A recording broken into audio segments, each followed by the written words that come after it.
يعني وزارة السياحة حقيبة مهمة وحيوية في أي دولة بالعالم، لأنها مهمة وحيوية. يعني ما متعطلة على راتب الوزير السالفة، هم الكادر والموظفين والبنايات والكذا موجودة كلها، لكنه في كل دول العالم اليوم العنصر الأساسي لتمويل الموازنة العامة للدولة هو الجانب السياحي والآثاري.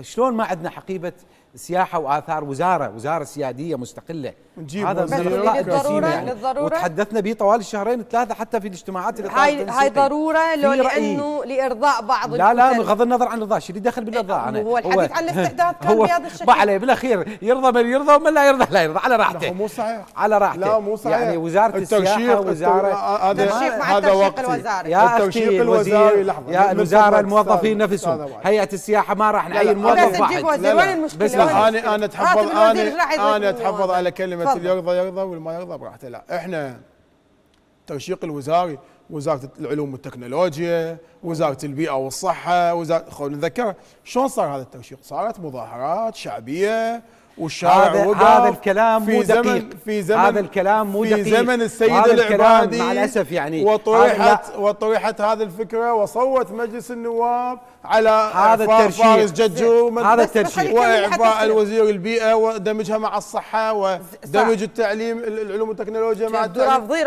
قاطع. احنا مو رافضين، لا أنا الآن هاي مهمة، حتى إذا كانت مهمة أنا أتحدث برأيي الشخصي شخصيا أنا مع الترشيق ومو مع التفرعات.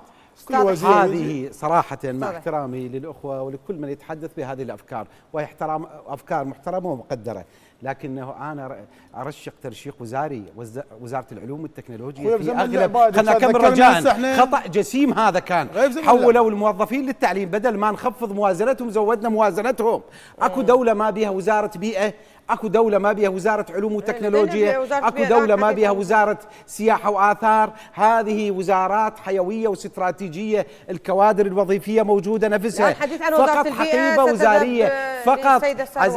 اختي فقط راتب الوزير 8 ملايين دينار، لا اكثر ولا اقل. الترشيق اللي يوجد نقلة نوعية في خفض النفقات. احنا نفقاتنا 90 تريليون دينار رواتب، ظل على 8 ملايين من راتب الوزير. هذا كلام مو دقيق. حقيبة سيادية مستقلة تؤدي واجباتها. إذا حضرتك مع ذلك؟ اختي انا السياحة تدور في دول جوار القريبة علينا 20 إلى 30 مليار دولار للموازنة. احنا ما جانب القطاع السياحي ما تعدنا. اجيب وزير وحمل المسؤولية وانتظر منه نتائج خلال 4 سنوات. ما متعطلة على شخص الوزير.